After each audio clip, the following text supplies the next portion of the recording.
नमस्कार विद्यार्थी मित्रांनो, स्वागत आहे आपलं यूट्यूब चॅनल ज्याचं नाव आहे मोहित मोटिवेटेड एक्झाम चॅनल। आज आपण बघणार आहोत महा-टी-ई-टी म्हणजे महाराष्ट्र राज्य शिक्षक पात्रता परीक्षा 2025 रोजी होणाऱ्या बालमानसशास्त्र आणि अध्यापनशास्त्र या विषयाशी संबंधित विकासाच्या उत्पत्त्या। हे विकासाच्या उपपत्त्या तुम्हाला पेपर 1 आणि पेपर 2 मध्ये देखील येऊ शकतात। चला तर मग सुरुवात करूया व्हिडिओला।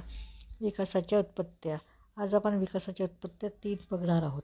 त्यात पहिली उपपत्ती आहे जीन पियाजे यांची। पियाजेची संबोधात्मक जय विकासाची उपपत्ती।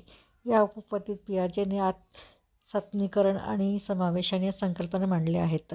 सात्मीकरण म्हणजे नवीन अनुभवांना आत्मसात करणे, तर समावेशन म्हणजे परिस्थितीशी जुळवून घेताना वर्तमान रचनेत बदल करून घेणे होय।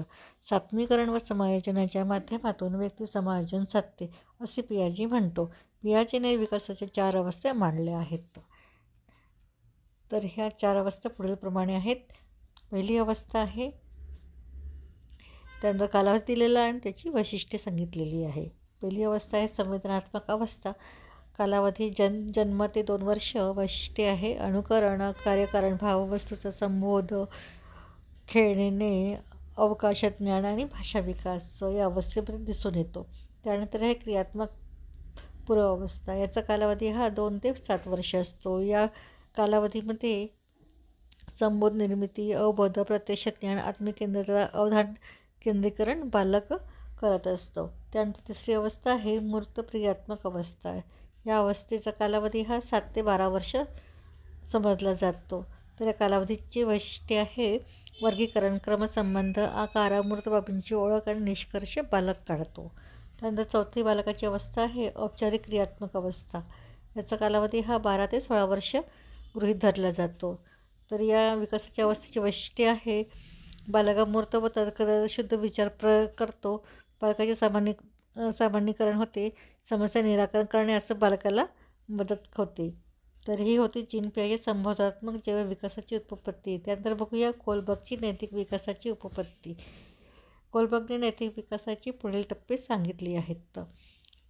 यांनी 3 टप्प्यामध्ये बालकाचा विकास होतो असं म्हटले आहे।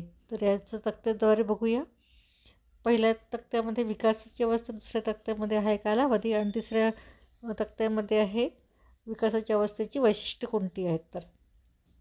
तर पहिली अवस्था आहे सांकेतिक नैतिक पूर्व पातळी। याचा कालावधी हा 4 ते 10 वर्ष आहे।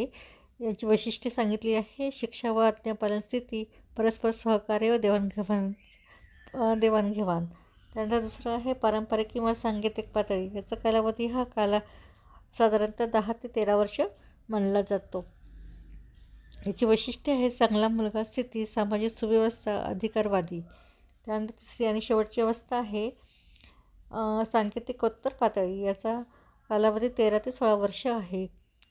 तर त्याची वैशिष्ट्ये सांगितली आहे नैतिक तत्त्वांची लवचिकता, आंतरिक मापदंडांना अनुसरण वर्तन बालक हे करत असतो असे कोलबर्गचे नैतिक विकासाचे टप्पे सांगितले आहेत।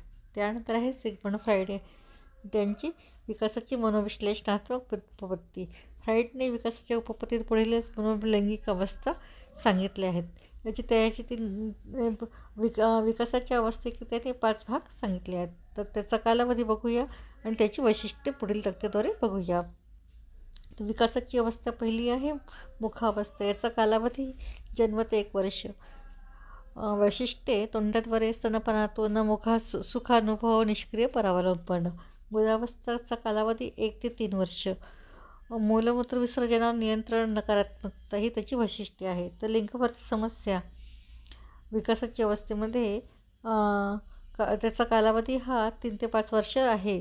त्याची वैशिष्ट्ये आहे प्रेम भावना, विरुद्ध लिंगी पालकाबाबत अधिक स्वसंरक्षण यंत्रणेचा वापर या विकासाच्या अवस्थेमध्ये बालकाद्वारे केला जातो।